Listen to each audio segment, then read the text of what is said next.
मेळघाटातील आश्रमशाळांमधील विद्यार्थ्यांना अन्नातून विषबाधा झाल्याच्या प्रकरणी अन्न आणि औषध प्रशासनानं मोठी कारवाई केली आहे. तपासादरम्यान संबंधित सेंट्रल किचन FDAचा परवाना नसतानाच सुरू असल्याचं उघड झालं आहे. या प्रकरणी 4,41,000 रुपयांचं अन्नधान्य जप्त करण्यात आलं असून सेंट्रल किचनही बंद करण्यात आलं आहे. मेळघाटातील आश्रमशाळांमध्ये विद्यार्थ्यांना पुरवण्यात आलेल्या अन्नामुळे विषबाधा झाल्यानंतर अन्न आणि औषध प्रशासनाच्या 2 विशेष पथकांनी संबंधित सेंट्रल किचनची तपासणी केली.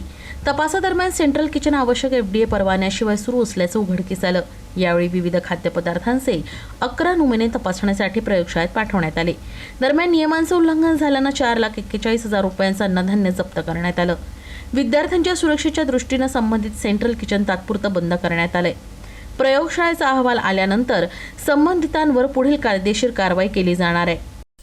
अधिक रिसॉर्ट प्रायव्हेट लिमिटेड कंपनीला देण्यात आलेले आहे सेंट्रल किचन. त्यानुसार त्यांनी अर्ज केला होता परवान्यासाठी, पण त्यांना परवाना प्राप्त झालेला नव्हता. तर सदर विनापरवाना जागी सेंट्रल किचनमधून पुरवठा होत असल्याचं आढळलं आम्हाला.